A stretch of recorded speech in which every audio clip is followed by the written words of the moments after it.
देखिए मैंने थर्ड और फोर्थ सिचुएशन आपको समझा दी, मैं अब ये सेकेंड और फिफ्थ सिचुएशन को, as I told you, second problem को तो मैं एनर्जी कंसेप्ट से सॉल्व करके दिखाऊंगा और उसको डायनामिक्स के कंसेप्ट से सॉल्व करके दिखाऊंगा। और सॉल्व करने के तरीके को देखिए। सबसे पहले इस सिचुएशन को, spring having spring constant K1, another spring having spring constant K2, और इस बार मास इसके बीच में है और यह दोनों स्प्रिंग दो रिजिड सपोर्ट्स हैं। मैं इस मास को डिस्प्लेस करता हूं x से। इस तरीके से यह मास डिस्प्लेस हो गया है, अपनी जो मीन पोजीशन है इससे डिस्प्लेस हो चुका है यह मास, और यह स्प्रिंग इस तरह से कंप्रेस हो गई है और यह स्प्रिंग इस तरह से एलोंगेट हो गई है। यह x से कंप्रेस हुई है और यह x से एलोंगेट हुई है। अब इस सिचुएशन में क्या होगा, सिर्फ इस मास का फ्री बॉडी डायग्राम बनाता हूं। यह मास m, यह स्प्रिंग जो कंप्रेस्ड है, यह कंप्रेस्ड स्प्रिंग इस मास को इस तरह से फोर्स लगाएगी K1x। यह मास x से इस डायरेक्शन में डिस्प्लेस्ड है, इस तरीके से यह मास इस डायरेक्शन में x से डिस्प्लेस्ड है, तो कंप्रेस्ड स्प्रिंग इस मास को ऐसे पुश करेगी K1x से, और यह स्प्रिंग एलोंगेटेड है। दूसरी स्प्रिंग हमें एलोंगेटेड दिख रही है, यह एलोंगेटेड स्प्रिंग इस मास को K2x से इस तरह से खींचेगी। यह स्प्रिंग धक्का दे रही है और यह स्प्रिंग खींच रही है।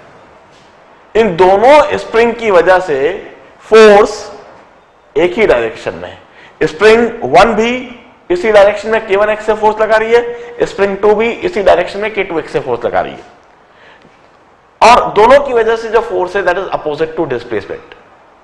Since both this force are opposite to displacement, hence both this force would be called restoring force, or the restoring force would be K1x plus K2x. Restoring force is K1 plus K2x, or restoring acceleration would be K1 plus K2 by m into x. और I will simply say force, यदि मैं सिर्फ force लिखता हूं, force would be equal to minus of K1 plus K2 into x, और acceleration is minus of K1 plus K2 into x by m. We compare it with this equation of SHM. First of all, hence it's SHM, इधर लिख देता हूं, hence it's SHM. यह system SHM perform करेगा because acceleration is opposite to displacement and directly proportional to displacement, and we conclude that omega square is K1 plus K2 upon x, or omega is under root of K1 plus K2 upon x, and this would give me the frequency is 1 by 2 pi under root of K1 plus K2 upon x, and time period is 2 pi under root of upon m लिखना है मुझको हर जगह पर. I just mean to say m here. This is m, this is m, this is also m, or this time period of SSM is 2 pi under root of m by K1 plus K2. In this manner we'll solve this situation, and all this are expression for frequencies, time period and angular frequency of this system. इस पूरे situation को मैंने dynamics के concept से solve करा है. अब यह जो सिचुएशन थी इसके लिए मैंने कहा था angular frequency under root of K by M ही रहेगी, frequency 1/2 under root of K by M ही रहेगी, और time period 2 under root of M by K ही रहेगा। और फर्क आएगा तो सिर्फ मीन पोजीशन में हम कहेंगे at mean position mg is equal to K x naught और x naught is equal to mg by k।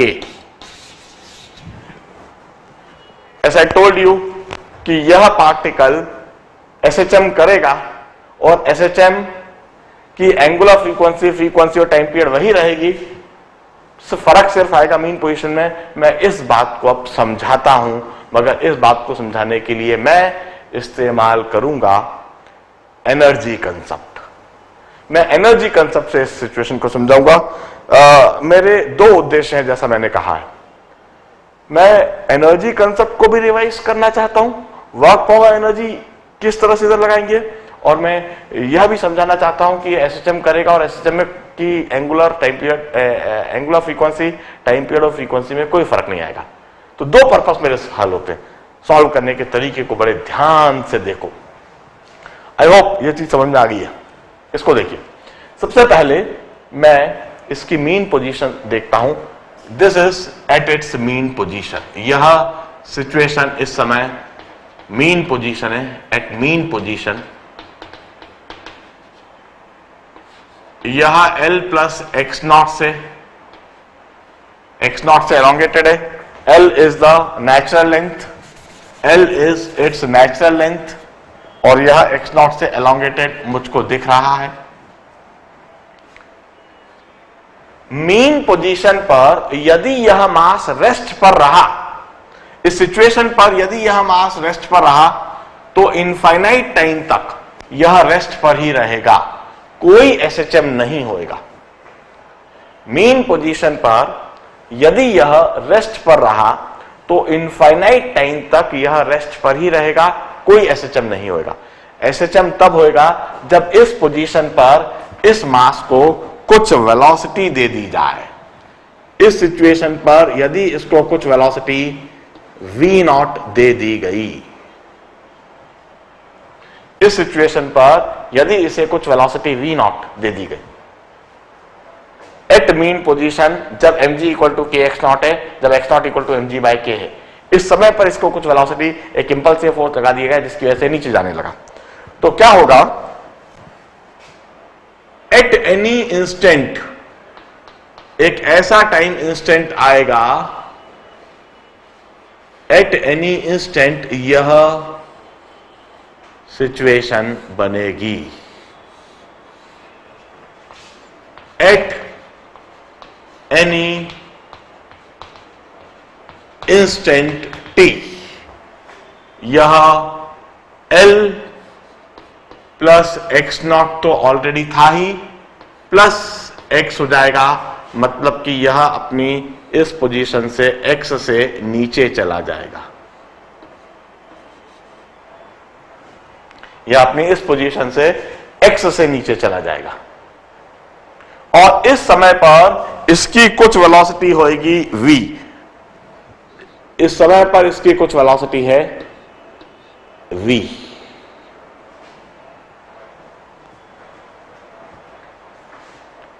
अब हम कहते हैं इस सिचुएशन पर इसकी टोटल एनर्जी इक्वेशन लिखी जा सकती है। टोटल मैकेनिकल एनर्जी के लिए एक एक्सप्रेशन लिखा जा सकता है। अब जब मैं टोटल एनर्जी का एक्सप्रेशन लिखूंगा तो मुझे कौन कौन सी एनर्जी को अकाउंट करना पड़ेगा, पहले यह समझ ले। I need to account for kinetic energy of this mass.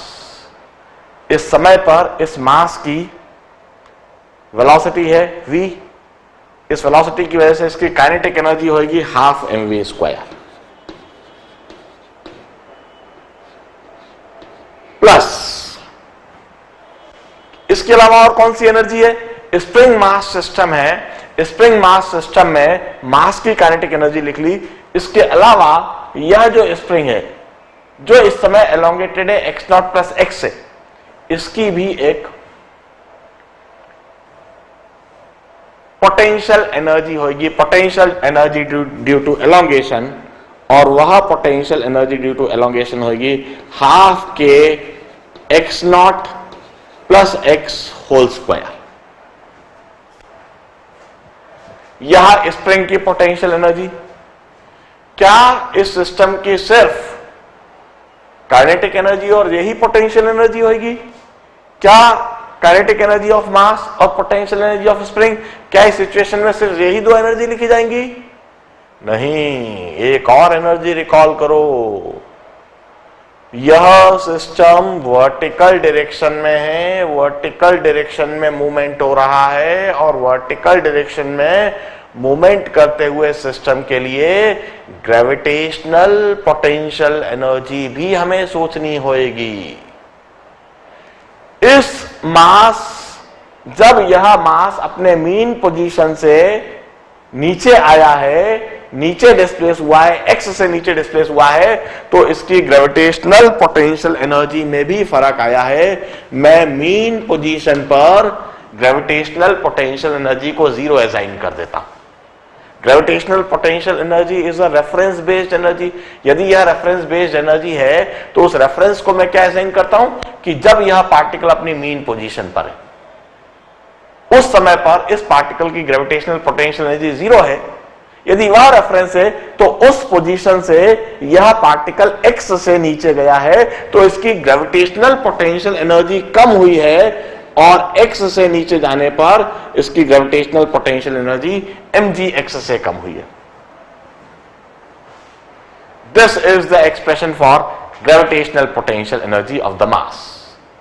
Mean position को मैंने रेफरेंस माना और उस रेफरेंस से एक्स से नीचे गया, तो ग्रेविटेशनल पोटेंशियल एनर्जी में इतनी कमी आई। This is the energy of this spring mass system at this instant.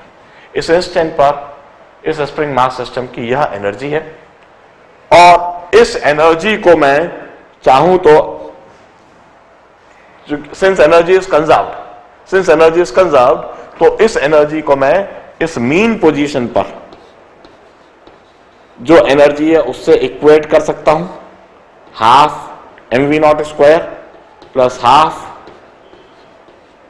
के एक्स नॉट स्क्वायर, और इस पर ग्रेविटेशनल पोटेंशियल एनर्जी 0 है, and this is equal to a constant. यह हमेशा कांस्टेंट रहेगी।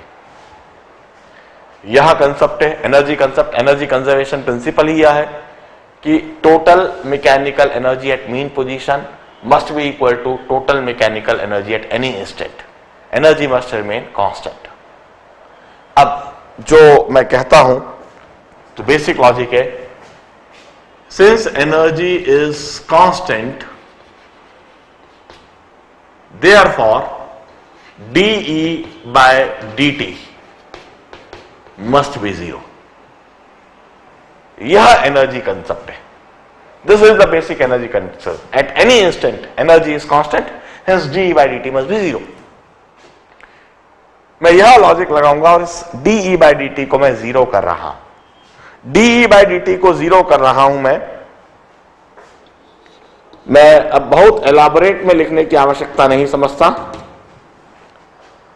हाफ mv स्क्वायर का डिफरेंशियल होगा half m 2v into dv by dt। यहां पहले टर्म का डिफरेंशियल हो गया। दूसरे टर्म का को डिफरेंशिएट कर रहा हूं, half K x naught plus X whole square का डिफरेंशियल होगा 2 into X naught plus X, और एक्स नॉट तो कांस्टेंट है इसलिए dx by dt। X naught तो कांस्टेंट होगा, उस एक्स नॉट की वैल्यू तो दे रखी है, और mg x का डिफरेंशियल हुआ minus mg into dx by dt।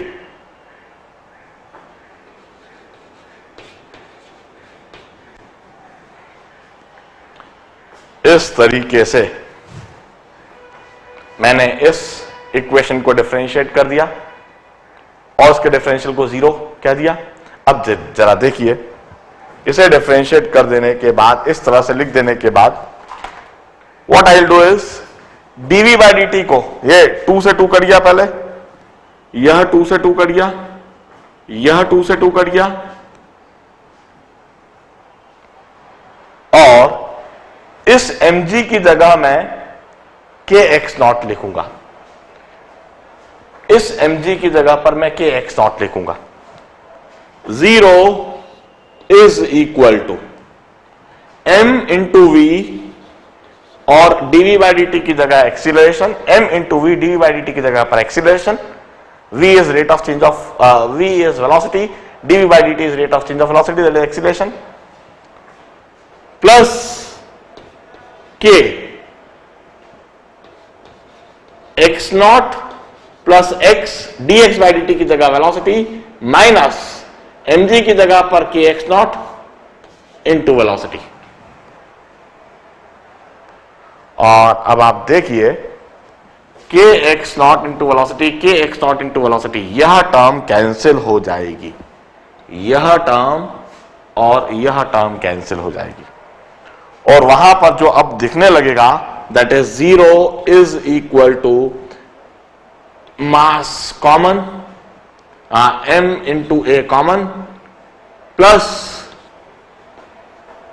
Sorry velocity common हो जाएगा, plus k into X into velocity. हमें यह इक्वेशन दिखने लगेगी। Velocity can not be 0, velocity 0 नहीं हो सकती, तो टर्म जो 0 होना है that must be this, ma plus kx must be 0 और acceleration must be equal to kx by m, and hence it's SHM. SHM इसलिए because acceleration is directly proportional to minus x. And observe that not only acceleration is directly proportional to minus x, omega square is k by m. Omega square k by m, omega is under root of k by m, frequency is this. What I wish to prove is proved. जो मैं prove करना चाहता था वह मैंने prove कर दिया। सबसे पहली बात, स्प्रिंग मास सिस्टम में वही स्प्रिंग है, वही मास है। एक बार इस स्प्रिंग मास सिस्टम को हॉरिजॉन्टल रखा, एक बार उस स्प्रिंग मास सिस्टम को वर्टिकल रखा। मैंने कहा दोनों ही सिचुएशन में मास डिस्प्लेस करने पर एसएचएम करेगा। इधर इस तरह से एसएचएम करेगा, इधर इस तरह से एसएचएम करेगा। यह हॉरिजॉन्टल एसएचएम होगा, यह वर्टिकल एसएचएम होगा, मगर दोनों ही एसएचएम में एंगुलर फ्रीक्वेंसी सेम आएगी, दोनों ही सिचुएशन में फ्रीक्वेंसी सेम आएगी, दोनों ही सिचुएशन में टाइम पीरियड सेम आएगा। तो फिर फर्क क्या होगा? फर्क बस इतना होगा, this mass would execute SHM with the mean position when spring is neither elongated nor compressed at the natural length of spring. इस मास का SHM होगा जब स्प्रिंग की नेचुरल लेंथ है, जबकि इसका SHM वर्टिकल डायरेक्शन में होगा, but the mean position of that SHM would be x0 when spring is elongated by x0. Mean position पर इस मास के mg की वजह से, इस मास के ग्रेविटेशनल फोर्स की वजह से, इस मास के वेट की वजह से स्प्रिंग x0 से elongated होगी, और यह जो elongated पोजीशन होगी यही इस पार्टिकल की, इस मास की मीन पोजीशन बनेगा, और यह इस मीन पोजीशन के अबाउट एसएचएम करेगा with the same angular frequency, with the same frequency and with the same time period. और इस सिचुएशन को सॉल्व करने के लिए मैंने इस बार एनर्जी कंसेप्ट का इस्तेमाल करा। एनर्जी कंसेप्ट में किस तरह से मैंने kinetic energy, potential energy of spring and gravitational potential energy, इन तीनों को अकाउंट करा है। इस बात को देखना और समझना है और इस प्रूफ को समझना है। It's very interesting fact. मैंने अभी तक स्प्रिंग मास सिस्टम के ऑलमोस्ट सारे एस्पेक्ट को कवर कराया है। मैंने सीरीज कनेक्शन ऑफ स्प्रिंग समझाया, पैरेलल कनेक्शन ऑफ स्प्रिंग समझाया, और मैं अब स्प्रिंग मास सिस्टम को फिनिश करने के लिए एक सवाल और कराता हूं, उसके साथ ही स्प्रिंग मास सिस्टम पूरी तरह से फिनिश हो जाएगा। इसे नोट डाउन कीजिए और अगला सवाल, आखिरी सवाल नोट डाउन, उसको समझेंगे स्प्रिंग मास सिस्टम के लिए। प्लीज एक स्प्रिंग मास सिस्टम की एक सिचुएशन को और समझाता हूं मैं। यह स्मूथ सरफेस, रिजिड सपोर्ट और उससे बंधी हुई यह एक स्प्रिंग और उससे बंधा हुआ यह एक मास। स्प्रिंग अपनी नेचुरल लेंथ L पर और स्प्रिंग का स्प्रिंग कांस्टेंट है K। The mass is M। We know that angular frequency of this SHM is under root of K by M. Frequency of this SHM is 1 by 2 pi under root of K by M. Time period of this SHM is 2 pi under root of M by K. हम अच्छी तरह से इस बात को जानते हैं। अब प्रॉब्लम इज, जो मैं सिचुएशन जो मैं देना चाह रहा हूं दैट इज, अब ये जो स्प्रिंग है L लेंथ की, इसके मैं इसके मैं दो हिस्से कर देता हूं।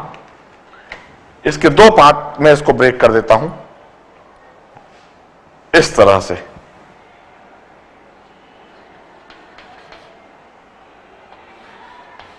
पहले पार्ट की लेंथ है L/3 और दूसरे पार्ट की लेंथ है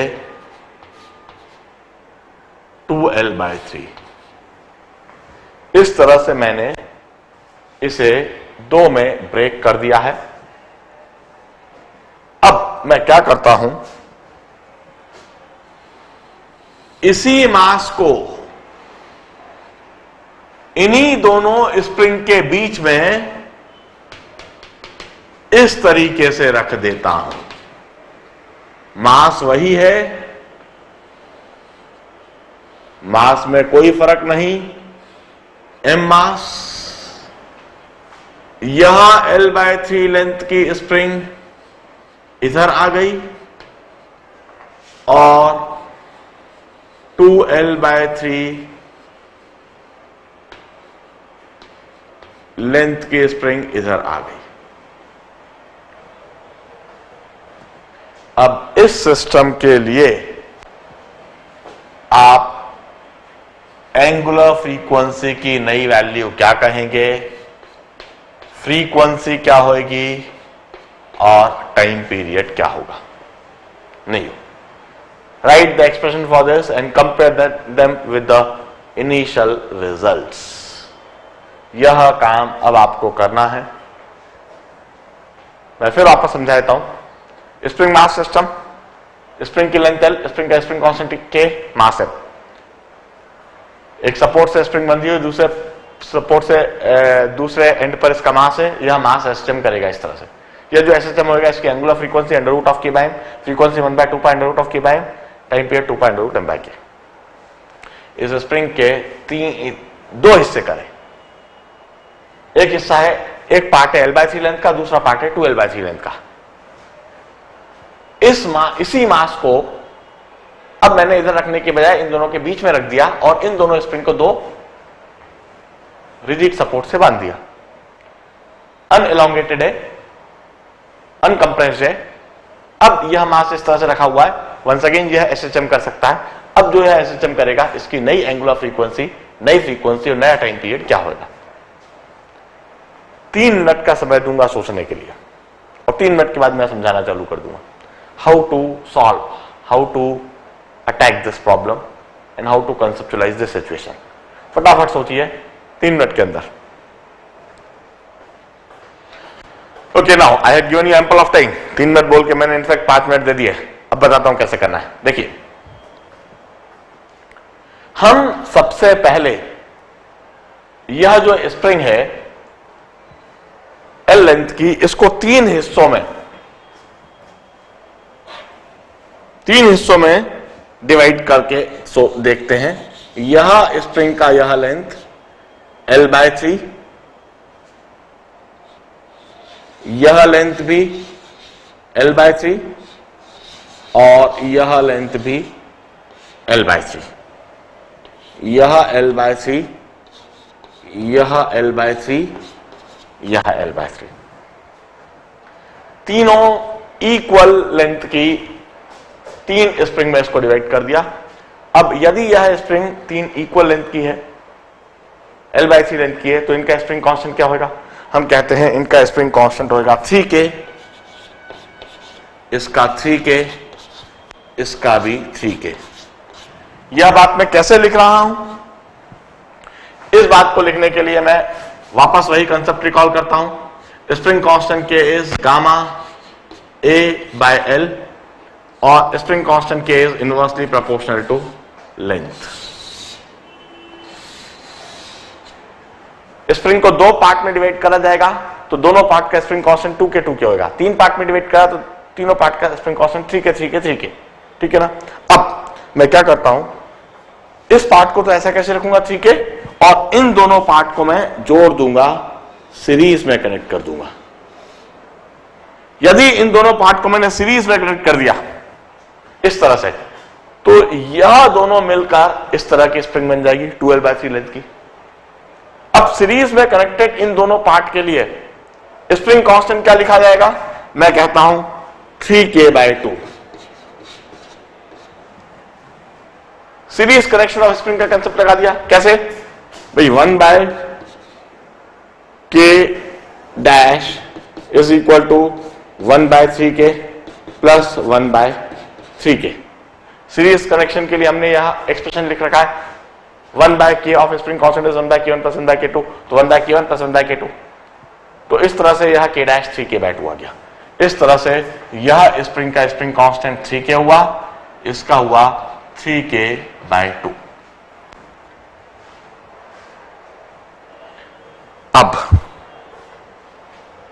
अब यह सवाल बिल्कुल आसान हो गया, पिछले वाले जैसा हो गया। बस स्प्रिंग को काटने वाली बात थी। इस मास को जब हम डिस्प्लेस करेंगे x से, तो इधर फोर्स लगेगा 3Kx और इसके द्वारा फोर्स लगेगा 3K/2 इंटू x। तो जो रेस्टोरिंग फोर्स होएगा वह होएगा 3Kx plus 3K/2 into x। This is the restoring force, or the restoring acceleration would be, पहले restoring force ही लिखता हूं। Restoring force is finally 9K/2 into x. Restoring acceleration would be 9K/2 by m into x, or acceleration is minus 9K/2m into x. This is the restoring acceleration. Hence omega square is equal to 9K/2m, or omega is under root of 9/2K into m. Omega dash is 9/2 into K/m, or it's under root of 9/2 into omega. The new frequency would be 1/2 pi under root of 9/2 into K/m, or the new frequency is under root of 9/2 into the original frequency of the system. The time period is 2 pi under root of 2m by 9K, or the time period is under root of 2 by 9 whole into the original time. This is how the time period, frequency and the angular frequency of the new system compares with this system. मैंने spring को काट के भी किस तरह से frequency angular frequency और time period determine की जाए किसी स्प्रिंग मास सिस्टम की, वह भी बताई। एक प्रॉब्लम और फाइनली आखिरी, जिससे मुझको समझ में आ जाएगा कि हाँ भाई ये स्प्रिंग मास सिस्टम अब पूरी तरह से खत्म। इसे नोट कर लीजिए पहले, बड़े ध्यान से देखिएगा, इट्स इंटरेस्टिंग कंसेप्ट।